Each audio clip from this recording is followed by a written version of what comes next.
From the Wetlander to the Highlander, it's Sweet Shot of Time with your time-related recaps. We're in the middle of doing the Highlander right now. Today is The Lady and the Tiger, episode 18 of season 1. I'm joined here with the marshland monster from Chicago. It's James McCullum. Ahoy there, James. Ahoy there, and my name's Bendejo. Oh, I'm sorry, the number one Bendejo from Chicago, James McCullum. How soon I forget. It's been a month. Yeah. You can't blame me for that. It's been a month since we talked last, and we have skipped an episode, but we had Priscilla on last week. I think she would dig this episode because of that guy who had the sword shop and he had all those swords on the wall. I bet she was like salivating that whole time, like, oh my God, look at all the swords. Yeah, that scene, I was like, sword nerds are very much like comic book nerds wanting to like see the edge. Like, oh, hey, can you pull that out of the sleeve? Oh, I need to catch it in the light. There is one guy who comes, he has a flashlight to observe, and I guess he's been going there at least 10 years doing this because Nicole was aware of him. He takes a flashlight to make sure there's not like indents on the cover. Wow. Yeah, he pays, so it's fine. It's very much like in Clerks, the egg or milk people. That's right. Yeah, I remember that. And I can't blame this guy because, yeah, I use a flashlight when I'm vacuuming the house. I'll carry a flashlight with me and shine it like in the corners to make sure I get like all the dust up because you can't see it. Like our house is kind of dim. Oh, wait. So, yeah. Your vacuum cleaner doesn't have a light on it? I use the hose attachment, which does not have a light on it. So I'm going in the corners with a flashlight, you know, like your friend, the comic book collector. This is what they need to do. Have a ring light on the like ring of the hose. So then when you pull it out, it turns on and then you're able to shine and see what's what. You know, now that we're thinking about this and I'm verbalizing this, I could easily like just tape like a flashlight, like a small pin light to the end of it, and it would be perfect. Yeah. This is improving my life. This is great. There you guys go. Sometimes, or actually all the time on this show, I come up with thoughtful discussion. James is on it. Dude, I'm going to have a thoughtful discussion at the end of this episode. It's going to be a race to the finish line because I feel like we had the most bullshit ending of a Highlander episode ever on this episode. Without going into any details, do you know what I'm talking about and do you agree? How it just kind of ends out of nowhere? No. The circumstances of the ending. I guess I'll save my rage until the end. All I know is this Amanda feller, she needs to keep her hands to herself. Like if this was a dude doing this to a woman, everyone would be like, cut that dude's head off. And I was like, cut this lady's head off. Because not only is she being handsy when being told like, hey, do not touch me, I'm in a relationship. Even if I wasn't in a relationship, I would not be interested in you because you're constantly getting me into crime when I don't want to be in crime. And then on top of that, she's like, oh, yeah, this guy, I did sick him on you to kill you just so I could stay alive. And then he lets her be alive. Maybe that's what you're talking about. Yeah, this lady, like, put some cement shoes on her, throw her into the river, and then, yeah, she's there forever, Jason Voorhees style. Dude, everybody is standing up cheering right now because she is like one of the most hated characters of this show, period. Yeah, Amanda is her name. She's played by the actress Elizabeth Grayson. And she has a cool Sweet Shot of Time tie-in because we've covered the movie Coherence, which is a time travel movie. And Lindsay has interviewed the director of Coherence and some of the cast members. I'm not sure if she actually interviewed Elizabeth or not, but Elizabeth Grayson was in Coherence recently. Okay.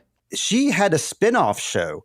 There was a Highlander spin-off show that was called Highlander the Raven. Immortality is a bitch. Okay. I believe there was like a collection of episodes cut into a movie that was straight to DVD or video, whatever, that we were like, we're not going to do that because we just thought it was this TV show and we're like, we won't get context for that. Okay. So now that I know that, and I believe she is in one of the movies, correct? That's the movie I think she's in is called Immortality is a Bitch. No, I think she's in, in, I think the fourth movie. I'll look into that, but you go into whatever you need to go into.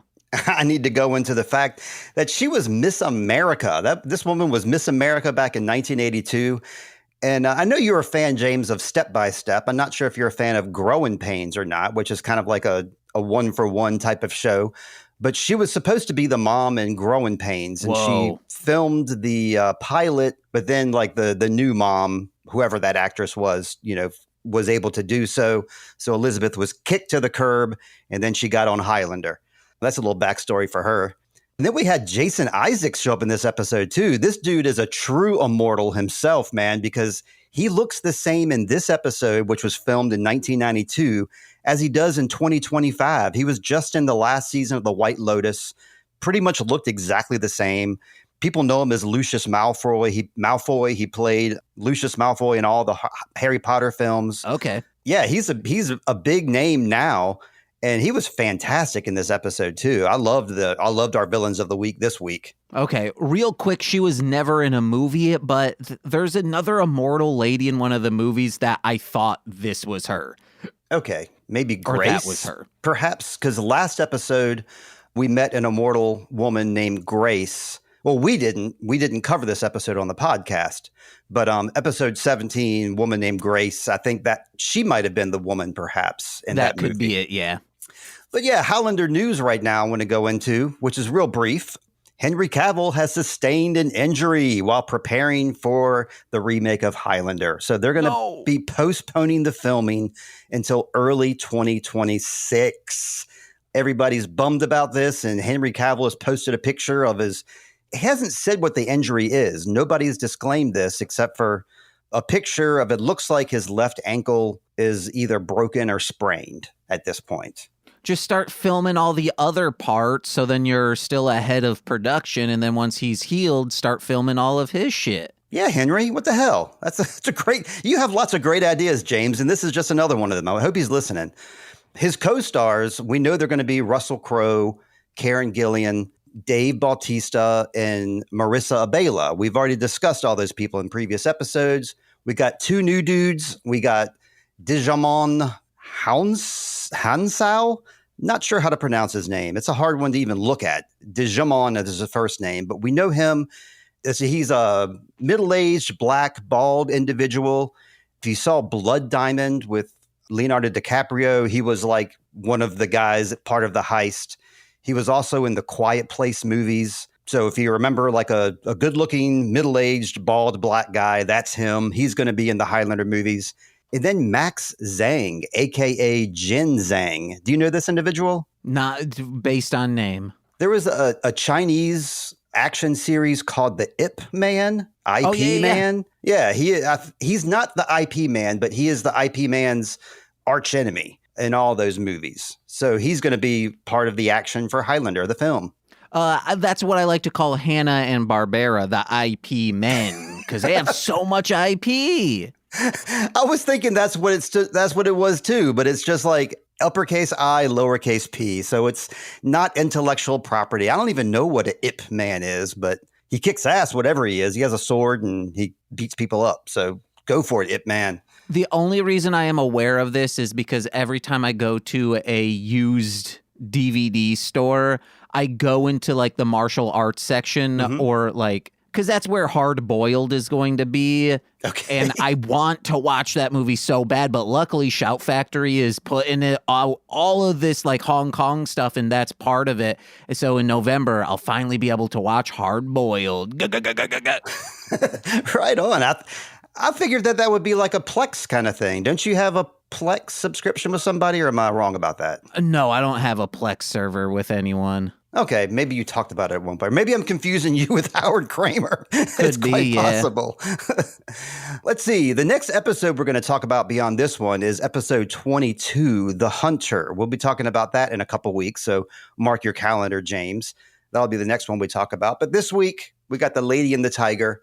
This originally was broadcast April 24th, 1993.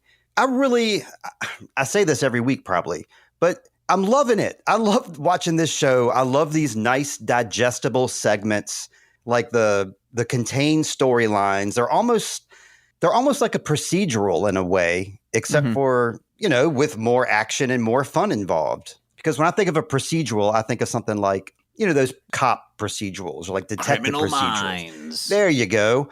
And those I guess are okay, but I got really bored of those very quickly. I've never completed a season or watched any more than 2 or 3 episodes of that. Whereas the Highlander, I can just keep watching. What is the difference? Is there a difference, or am I just colorblind because I love the Highlander?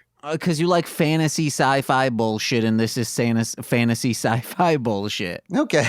All right. I mean, I am watching Task, which is like our real world show that's filming on HBO right now. But yeah, I guess it is the fantasy element. I like to step out of reality as much as I can. Like, did you enjoy Witcher? I watched through the first 6 episodes, perhaps, and then I don't remember what it didn't keep up with. It didn't keep my interest, so I didn't continue watching it. Well, it could be the first 6 episodes. It's just the first season, and you forgot about it by the time season 2 came along. But that's very much. I know it's more Monster of the Weeky, but it feels also procedural because, or however you say that word. It feels like a cop show in a sense that he is going to a place to take down some monster that's running amok. And yeah, that's The Witcher. But since it's fantasy, you might enjoy that a little bit more than Criminal Minds. Yeah, I mean, I'm not going to watch Criminal Minds. I can tell you right now, it's not going to happen. So that's because it's right in your backyard. You're used to, what's it called? Crime? Quantico. Oh, that's right. Oh, is it filmed in Quantico? I didn't realize that. That is my backyard. You're right. Maybe it's my front yard, so to speak. My backyard is down North Carolina. But yeah, like, I really liked this episode, but like the last maybe 8 minutes had me like crossing my arms and being mad about stuff like continuity. So you didn't have any of those moments, James? You just enjoyed this all the way through? What do you mean, like crossing your arms about continuity? Well, should I go ahead and rush to the finish line now? Yeah, and go ahead it doesn't matter. It doesn't matter. Well, first off, we know that the immortals can sense each other when they're like in the same room, within the same block radius. And we see a lot of that this episode. We see them, figure out where each other are, except for the most key moment, which is when they are robbing the museum and then Duncan is there watching them by the light switch and they don't sense him at all until he turns the lights on. So that was kind of a bummer. I can maybe when they are just like, hey, I'm living my life. Oh, I can sense this. But if they are hyper focused on something, that sense goes away. Like if you're hyper focused on a video game, you might not hear your cat barfing. But if you're just chilling reading a book, you'll hear your cat barf in whatever room possible. That's fair. Okay. I think I can. I'll forgive that one. But that's like, or maybe you don't know this spoiler, so I won't. I got it spoiled in a Facebook comment, but there's a character, oh, they're an immortal. How come we can't sense them, huh? That's true. Very true. Oh, I think it's because he himself doesn't even know, or they themselves don't even know that they're immortal, perhaps. Oh, yeah, because they haven't been killed yet. Correct. So I think that explains that one away. And yeah, maybe they were hyper-focused on the robbery. That I can take that. But how about this, though, James? See if you can wiggle your way out of this one. So Duncan and Zachary Blaine are at their final battle. They're getting ready to, Duncan is getting ready to behead him. Then Amanda, the woman that you suggested should have concrete shoes, which I agree with, she just steps in and takes the head of Zachary Blaine and then takes the quickening. That is a complete betrayal of the game. It's supposed to be one-on-one. It's like Fight Club, one fight at a time. You do not interfere with a fight between two immortals, whether you're immortal or immortal or immoral. You just don't do that. And there was no consequences for that. Duncan even smiled at her after she did it. So that's what had me crossing my arms and being very angry in my living room. Well, she sucks, we could just say that. And this dude sucks. Both of them aren't in it for the love of the game. They're just in it for self-preservation. So I think even, we've seen like the Krugen and other immortals who just want to keep quickening. They just want all of the souls, but it's not that they're crazy and they're willing to go to whatever lengths to do it. They are respecting the rules of the game of the, what's it? Not the quickening. What's the gathering? Gathering, yeah. they respect that. So I think these two are just individuals, immortals that kind of suck. So, of course, she's just going to steal something. That is her personality. She's just going to run in. She doesn't think of this as a fight with this guy. She's like, oh, yep, I'm going to cut his head off, and then I'm more powerful for it. And then Duncan might want to fuck me. Oh, he doesn't? Well, deuces. Yeah, Amanda's motives just seem to be just to, live her best life no matter what. Mm-hmm. And Zachary's motive is to get revenge. So you're right about that. He doesn't really necessarily want to be part of the game and get Duncan's quickening to get his powers. He wants to kill Duncan because, Amanda has kept telling Zachary that you're not as good as the Highlander. So he wants to kill the Highlander so he can be better than him. I guess that kind of makes sense, but it hasn't quelled my anger, James. My anger is seething right now at the betrayal of the game. Yeah, it's like if you set up the rules for the gremlins and all of a sudden you're like, well, they can get a little base tan. That's fine. That's right. Well, okay. Well, I rushed to the finish line. I went ahead and did it. So I'm going to start with some stuff that I do like because I loved this opening sequence with Jason Isaac. It's so funny. He's got the straitjacket with the jeans. That's a good look. And I was sure that he was going to be a recurring character. First off, because he's Jason Isaacs. And second off, just because he just has that look. He has a look like he could be an immortal. And you don't think so? You're shaking your head no. He seemed like the monster of the week. So I was like, yeah, he's going to die. I guess just because I know now that he's such a big star now in our 2025 world, that's why I was kind of surprised that he didn't keep on. But, he wasn't as big back then, obviously, as he is now. But yeah, that escape sequence, I loved it. And I loved the fact that he jumped on that car trailer, hopped into a Honda and didn't even bother unchaining it, just was able just to put the pedal to the metal and get out of there. And the cop driving the van, no clue whatsoever. So no harm to this guy. Steve's missing the funniest parts, which is right away we see him sitting in this, armored car, if you will, this armored truck with another police officer sitting next to him to stay guard. And then just all of a sudden we zoom in on both of their faces. Then we zoom out and Zachary stands up and just calmly kicks him in the sternum, and then that guy's dead. And then it looks like he bites through the straitjacket, and then he's out and about. He's climbing on top of the truck, which the guy driving would be able to notice. Probably. And then, we find out because he's a circus performer, he's able to jump on all of this shit. Yeah, just like Duncan was standing up on that horse, like this guy's standing up on the cars. He's got no problem with this. I think this is how he attempted to escape from jail too, was doing his high wire. We didn't see that, but I think they mentioned that he's using his circus skills to divert the law, which is pretty dope. Well, he originally said, hey, it was pretty hard for me to escape prison this time. And I'm like, no, we saw it. It was really easy for you. Piece of cake. Yeah. You kind of patted someone on the chest with your foot. You bit through, I don't know how, a straitjacket, and then you did a couple jumps and you're good. He's totally good. Who else is good? Duncan and Tessa and Ritchie, they get a good old night out to the circus.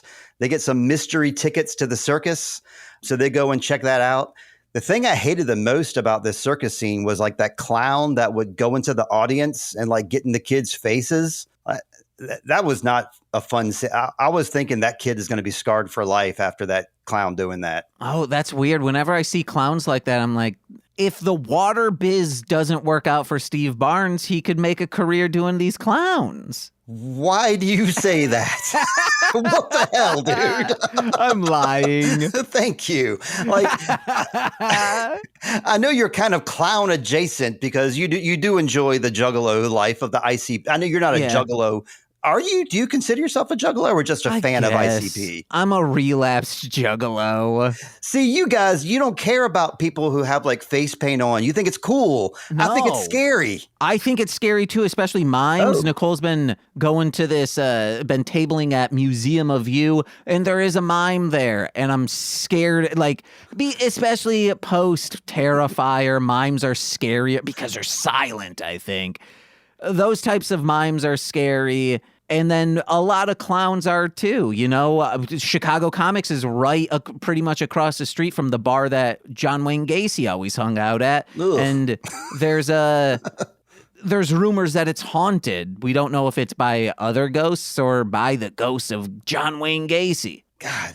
You know, yeah, anytime somebody says someplace is haunted, it's always by somebody famous or somebody infamous. It's not just like some random dude that didn't have any friends. It's always got to be somebody like exotic. Well, I mean, it's like, I guess I go on a lot of ghost tours, so I can push back on this immediately. It's usually, hey, it was a prison, a bunch of prisoners died here, so that's why. None of them are famous. It's just when people die there, they're dead. Or, you know, this used to be a slaughterhouse, and now there's demons here because all of that death, you know, eventually starts stirring up into demonic energy. Ah! Traveler's tip: if you go to any town, anywhere, like a new town to you, see if they have a ghost tour and check it out. That's a great way to like learn about the history of whatever town you're in. And it's usually not scary. Usually it's just informative. Yeah. The ones here in Richmond, the women dress up and they have like ghostly like paint on their face, which is kind of scary in and of itself. But they're not really scary. They're just, you know, VCU students that are doing the ghost tours. And I've done that for like most of the cities that I go to. If there's like something, I'm looking for something to do, it's usually parks, skate parks, and ghost tours. So those are your best way to learn the city. Guys, if you're in Paris or Vancouver, skip the Adrian Paul Highlander tour. Just go on a ghost tour, all right? You might see Adrian Paul there. You never know. He's a down-to-earth fellow. Let's see. We're still at the circus. I talked about the audience clown. That's it. Amanda and Duncan sense each other, and Amanda gets a little whoa when she senses Duncan. She almost falls. The crowd gasps. She does not fall. Duncan says a cool line here because Tessa like knows that Duncan and Amanda have some sort of connection. She's like, oh, is that a friend of yours? Nah, just a bad habit. Whoa, I didn't catch that he said that. Yeah, he did. The first time he said it, I didn't catch the context. The second time I did. So when I originally heard that, I thought, oh, me sensing immortals is a bad habit. Not that, Amanda. she's something, all right. We talked about like you being a clown performer, not really. But at a circus, what do you think you would thrive at doing? Oh, great question. I would probably want to be one of the animal trainers. I've always kind of like, I get to encounter wild animals, not just, okay, I take that back. I get to encounter strange animals at my job when I have to go in people's yards. They have a dog in their yard. It might or might not be nice. Just through years of doing this, I've just kind of learned the way to act around animals that are like threatening to you, that are barking at you or whatever. So I think I want to be one of the tiger guys. I wouldn't use a real whip now. Maybe I'd make the noise with the whip. I'd never actually whip a tiger or a horse. I'd love to work with the animals, James. That'd be my bag. Same question back to you. What are you doing in the circus? Kind of sort of the opposite. I would be outside manning the duck shooting range. Okay. I didn't know that was an option. I can be a carny. I want to be a carny.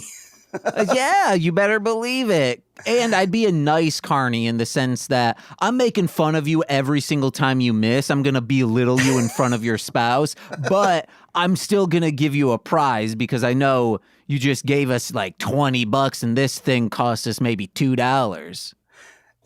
Yeah, when you ask me the question, I'm thinking about like the performers. So I'm thinking of like what performing job would I have. I forgot there's a whole behind the scenes aspect because I'm a behind the scenes guy at my job as well. So that's where I'd love to stay. So I take my answer back about maybe I'd be one of the guys that like feeds the animals and like takes care of them, but I'm not actually like doing the tricks and stuff with them. Just kind of like the animal's pal. I think a job you would be good at would be inspector, especially on carnival rides, circus rides, if they have them. Sure. To be like, all right, this is good. That's awesome. This is safe and tested.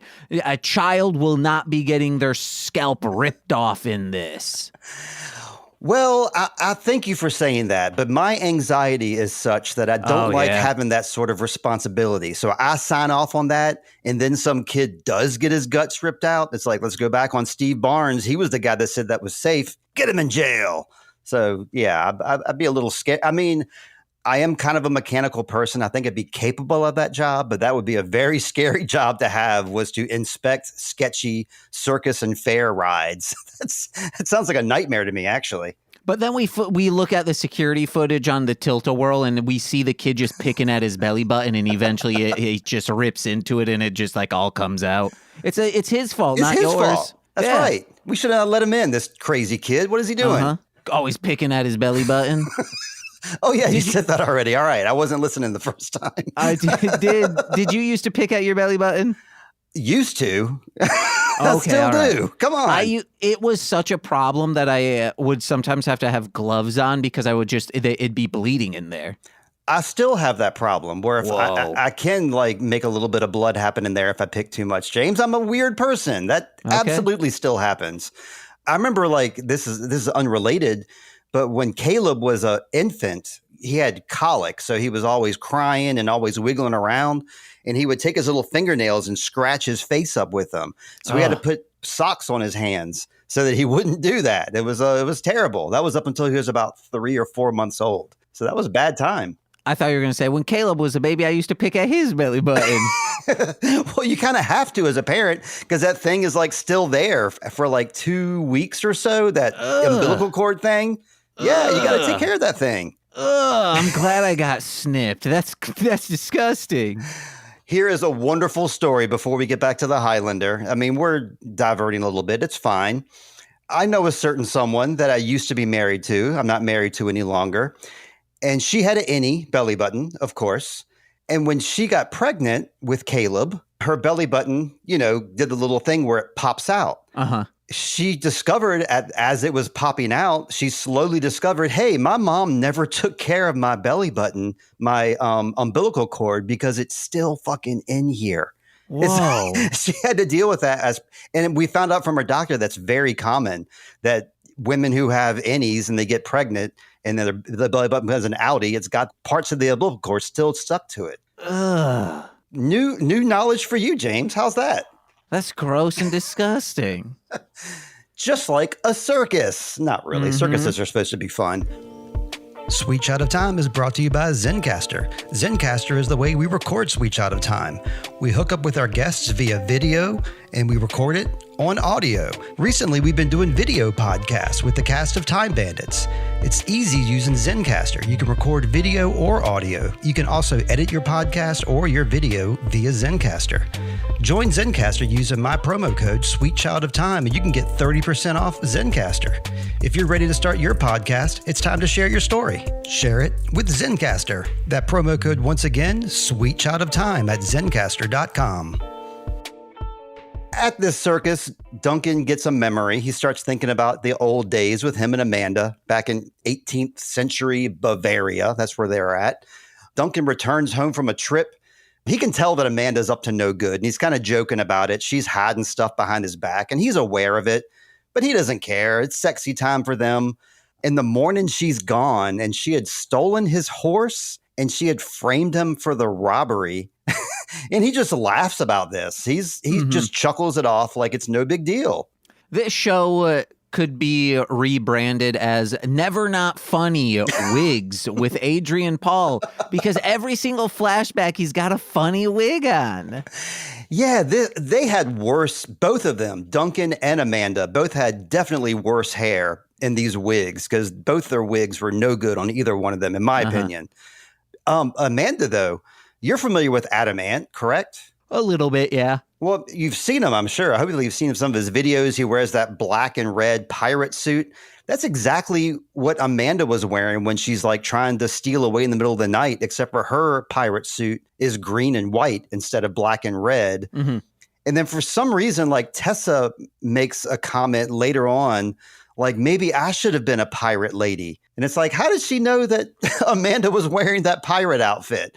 That was another head scratcher, but I kind of let that one go, kind of. I'm assuming that in between the scenes that we're not seeing, she is being filled in via Mr. Highlander on all of what's like going on or went on in the past. Yeah, I guess so.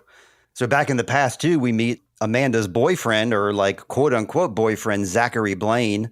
This is the guy that she did the robbery for. So she framed Duncan, goes off with this dude, Zachary. Zachary wants Duncan's head like right now, but Amanda's like, not a good time. I'll come back for you later, Highlander. I think that's what he says. Duncan, though, is so uncaring about this whole business. Like he wakes up with swords at his throat. His girlfriend had left him, stolen his stuff, and he's just casually charming. He just has this Adrian Paul himself has like this casual, charming acting style. Mm-hmm. I think that really works for him, and it seems to work for the cast too. Because I do think after hundreds of years being able to skirt danger and get out of harm's way, you're going to be pretty relaxed. Like, nah, this always happens. You just got to kind of deal with it. No reason to stress about it. Yeah, and I think like Amanda, he says later on in the episode too that he really likes Amanda because she makes him laugh, and that's his favorite thing to do is to have fun and laugh. So it kind of makes sense. I like the way he cuts off that one guy's mustache. He cuts off half of the guy's fake stash. Uh-huh. I'm glad he didn't go for the other half. That would have been like the precursor to the Hitler stash, I believe, if he had done that. But yeah, he Duncan acts like he's all mad when he does that. And the guy like gets all wimpy and starts, begging for his life. And Duncan's just like, hey, smiles at the guy, apology accepted, strolls away. Someone gets a nut shot. Have we gotten to that part? Someone like kicks someone in the nuts, right? And they go, oh. Oh, that was during the Carney fight that happened. Yes. Okay. But yeah, before that happens, we're back at the circus now after he has his little memory. Duncan and this crew stops to talk to Amanda, and sparks are flying in this conversation here. And Tessa's not exactly 100% pleased. He has to kind of explain to Tessa the situation with him and Amanda. He doesn't really explain it well because it kind of seems like he's still into her by the way he's acting. I never got that. It felt like, hey, this is an annoyance from my life. It is. Like, yeah, I had some fun with them, but I don't want them. I don't need them in my life right now. Well, then maybe he should do a vibe check on himself then, because he's certainly not. It seems like he's smiling at her. He's giving her all the right body language and all the right facial language to like egg her on. And it seems like his words are contradicting what his body and his face are saying. That's just my read on the subject, but I think it's just Adrian Paul's acting probably. Could be.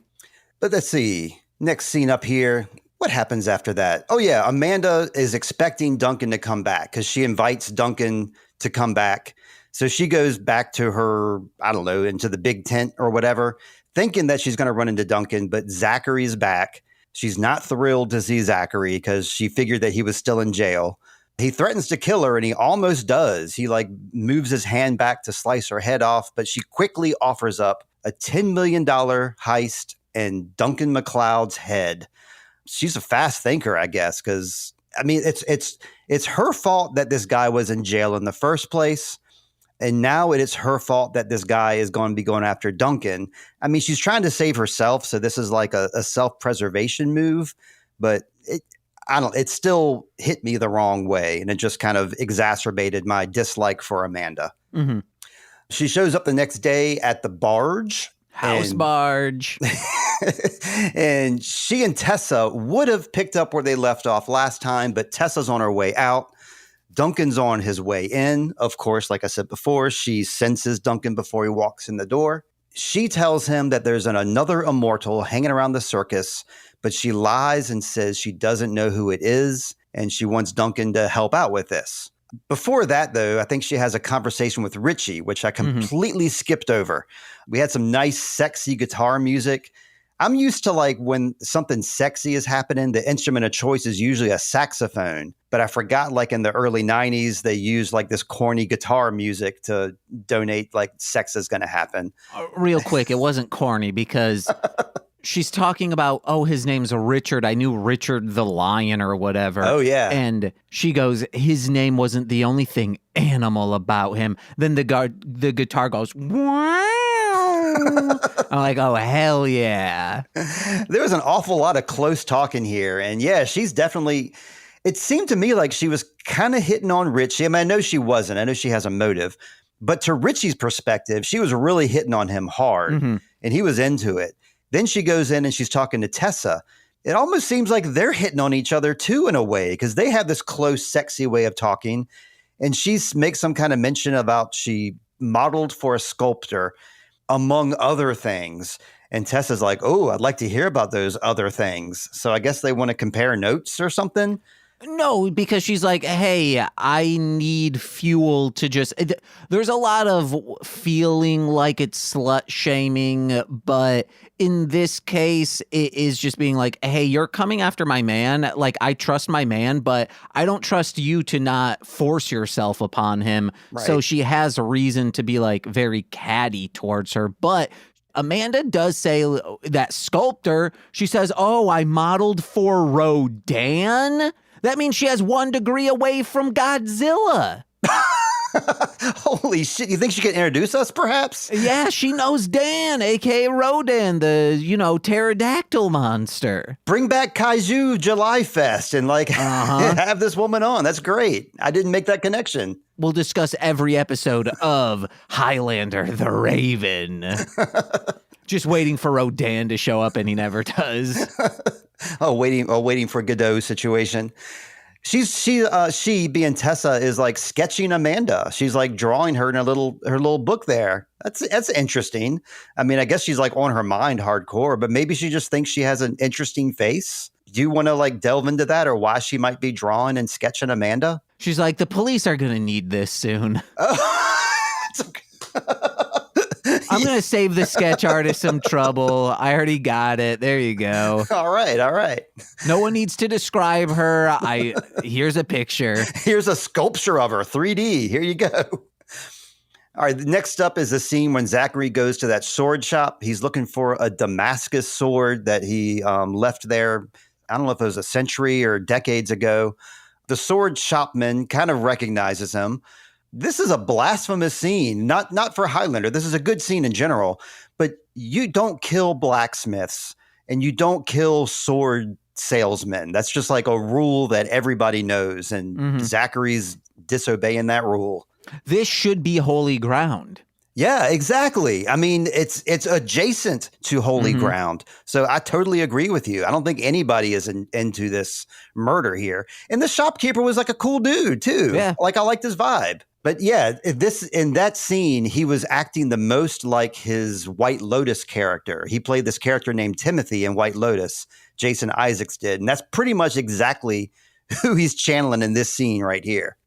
Yeah, Duncan shows up to the circus. He's trying to like scope things out, like, hey, I'm going to check out this immortal guy for you. And he is actually challenged by Zachary. Zachary does like a double flip over the hay bale.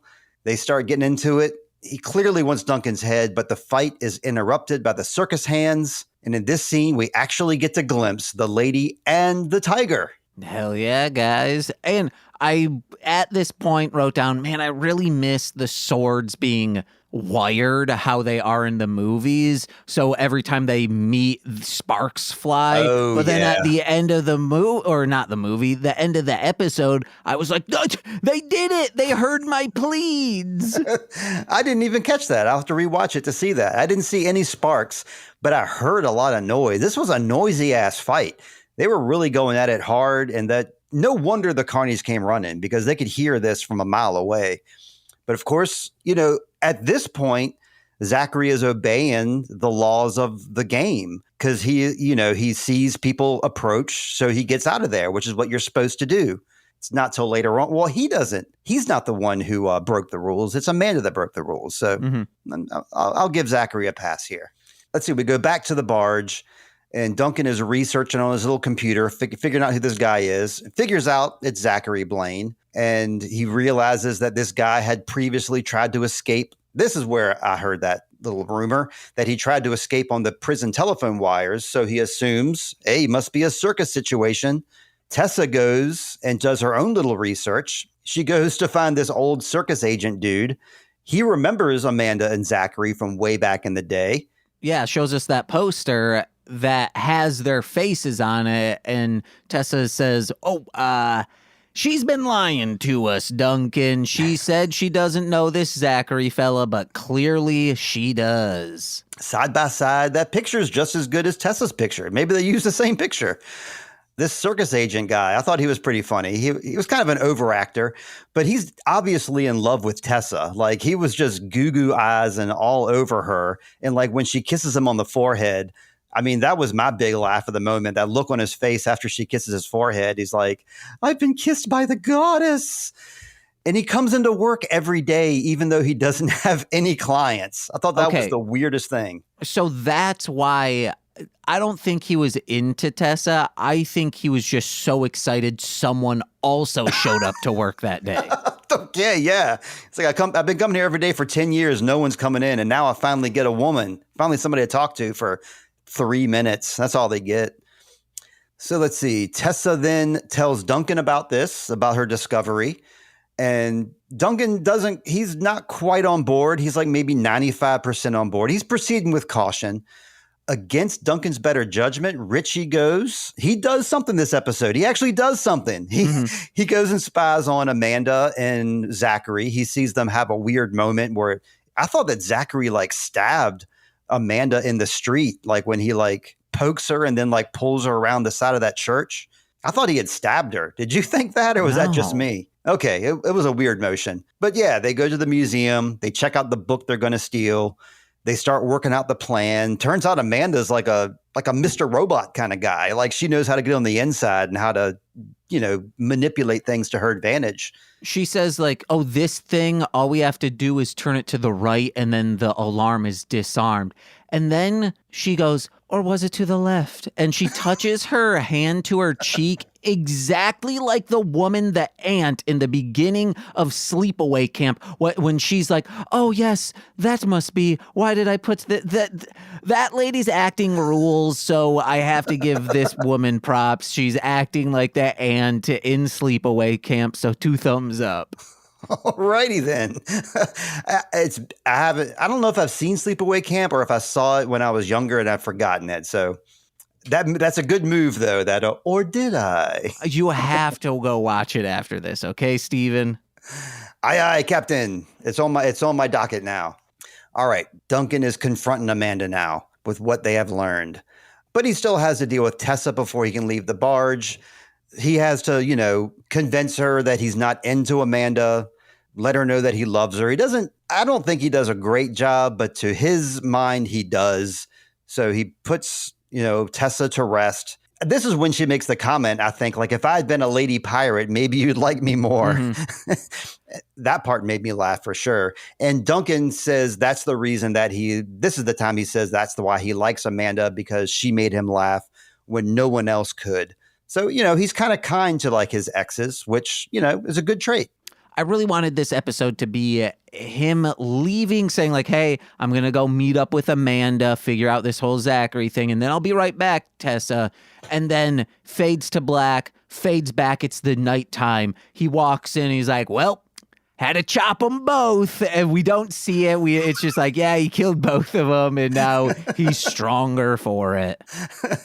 And Tessa's like, my hero, you came back to me. I don't know. All right. This is when she is Amanda now. We're talking about Amanda and Blaine. We know they've been partners for centuries, and he's detested Duncan, which we learn now why. It's because Amanda kept talking Duncan up, saying how great he was, making Blaine jealous. And that is basically what led to his greed and her framing him, sending him to jail, which is why we're in the spot that we're in right now. Okay. This next spot is when Amanda is trying to get Duncan out of the way so they can do their crime. So I think her initial plan was to sleep with him because she mentioned something about how he's going to be drugged or something. So I think she was going to sleep with him and then drug him. But Duncan doesn't fall for that. So she decides instead the carnies have to come and have a big, massive fight.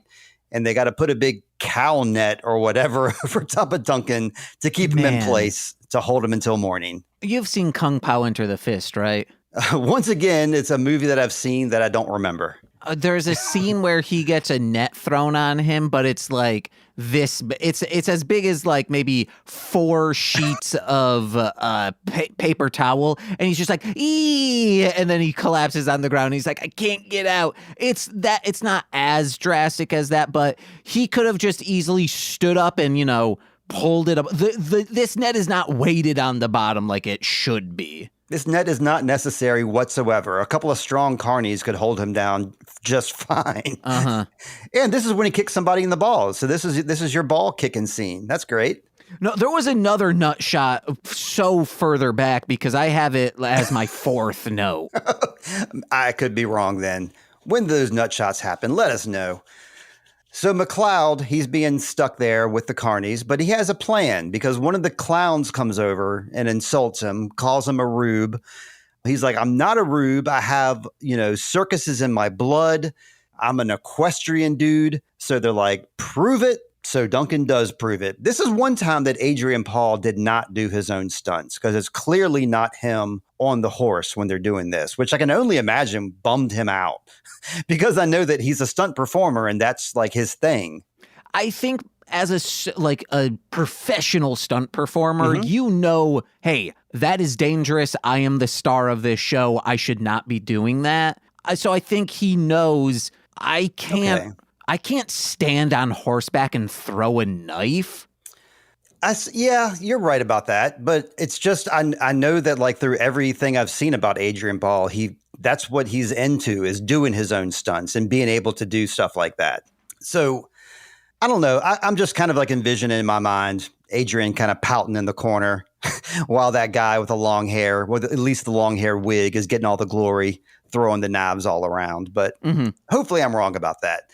But Duncan, the character, he's doing his tricks, and there's one of the carnies has a gun trained on him.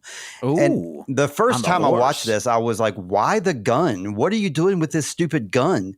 But then I realized, it's just in case Duncan tries anything with the knives or tries to get out of hand. Yeah. This carnie's going to shoot him. By the way, I keep saying carny as if it's a regular word. It's an insulting phrase. I don't think people like being called that. But we're doing it free and loose here anyway, for whatever reason. Juggalos have, I think, taken that back. They don't mind being called carnies. Okay, carny it is. All right. And real quick, the guy saying, like, "Oh, you're a rube, this and that."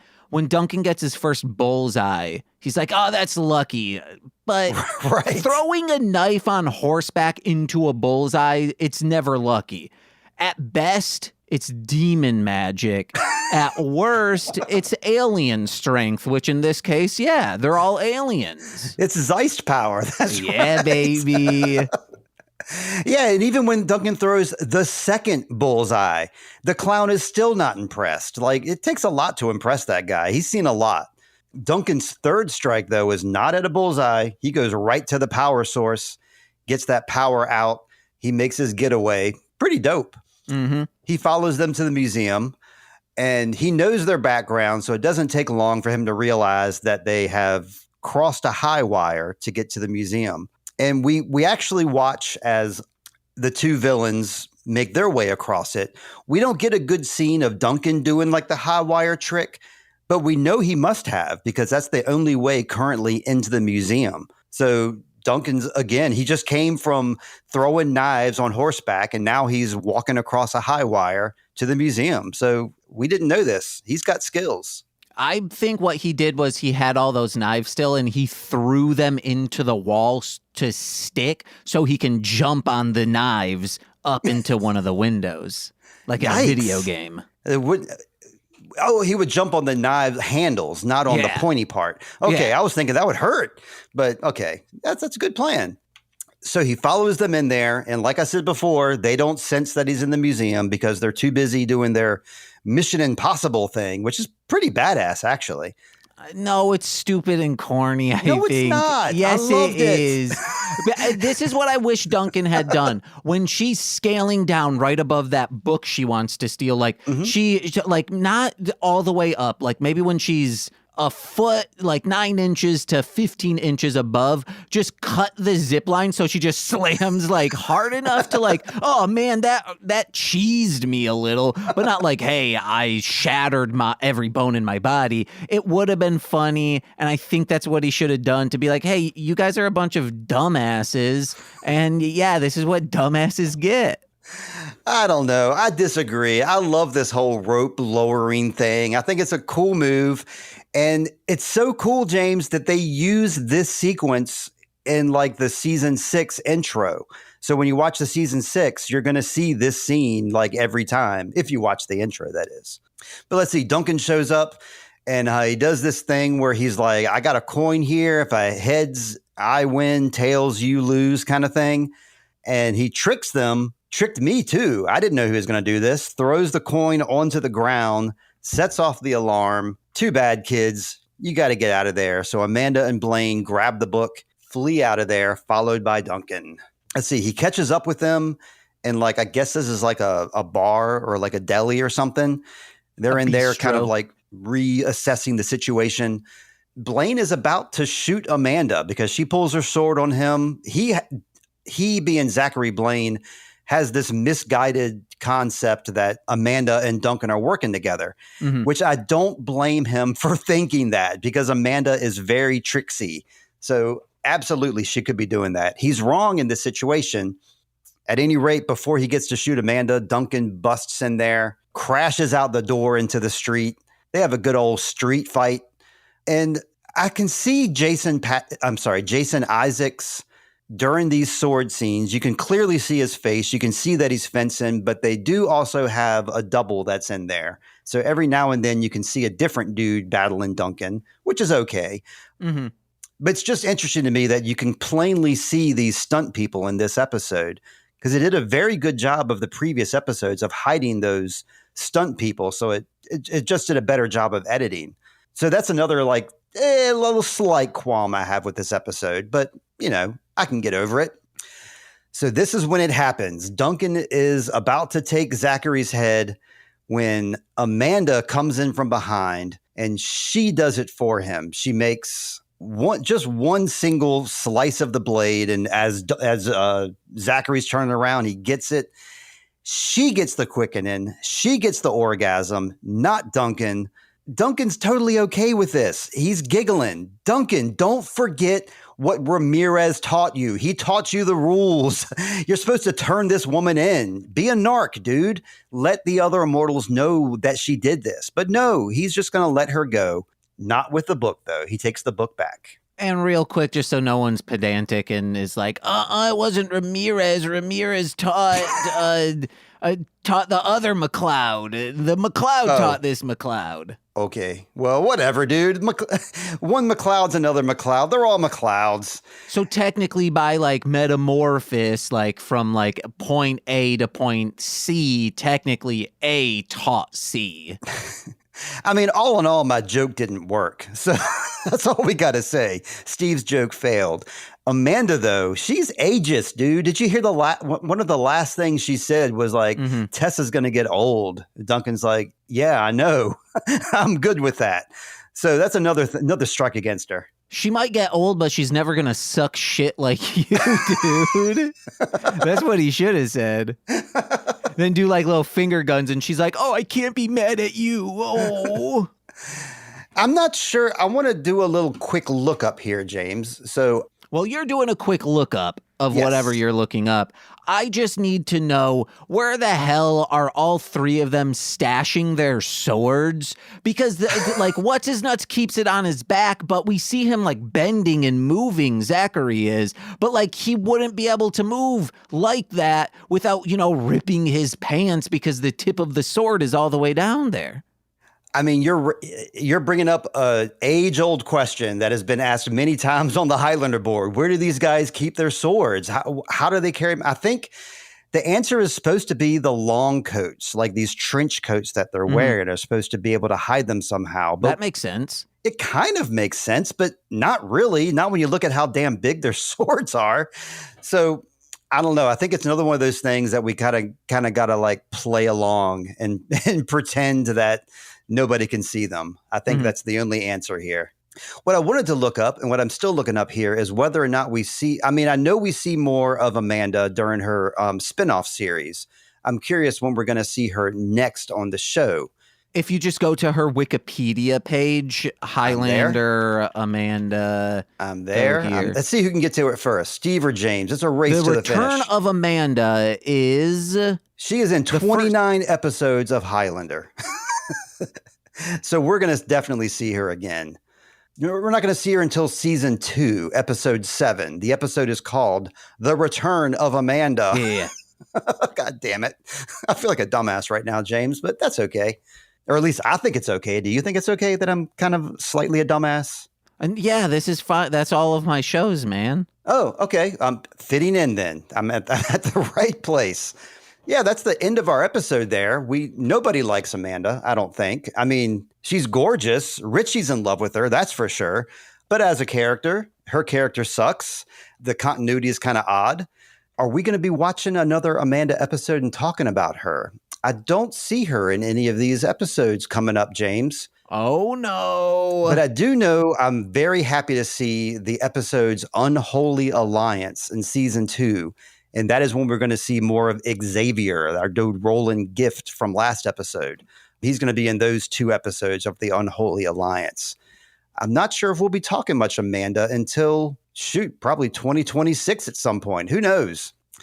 But she's off there running around right now, another immortal woman on the run. That means there's 3 immortal women like in the world of the TV show The Highlander. We got Joan Jett, we got Grace, we got Amanda. All 3 of them are still alive out there. So any moment now, they're going to be at your doorstep, taking your head. Hell yeah, dude. James, the episode has ended, or it hasn't ended yet. It's about to end. Do you have any last words or plugs for our listeners? Hey guys, head over to darlinghomebody.com and pick up some of Nicole's merch. Do it, baby. And head over to Chicago Comics if you're ever in Chicago, 3244 North Clark Street. You might see me there. But head over to patreon.com/MLM pod, where for $5 a month, you get exclusive content every single Friday. I believe this Friday will be a mini Meatball Girls with Nicole and I doing something. I don't know what Nicole has planned for it. But please do that. It's the best way to support this network. If I had just a bunch of people coming over from this show over to the Patreon, I'd be like, hey, Steve, you're getting reduced prices for editing. Heck yeah, I want to see it happen. So please do. In the show notes of every episode, I have links to James's Patreon. I have links to James's Discord server, which is Marshland Media. You'll see a link to one of my stories, which is my co-host Lindsay, the aforementioned Lindsay. And I guess I should go ahead and make an announcement now that beginning in November, Lindsay is going to be joining me here on Sweet Child of Time as we discuss the HBO series Welcome to Derry, which is the prequel to the It movies in the Stephen King universe. So we'll be doing that beginning in November. But yeah, all of my plugs are pretty much links, so you can just click on them at your leisure. Please do so, and please support James, because supporting James is supporting me. But until next week, listen to my words anyway, and I hope you and James and everyone else always finds water and shade and shoes. Ciao, baby. Ciao.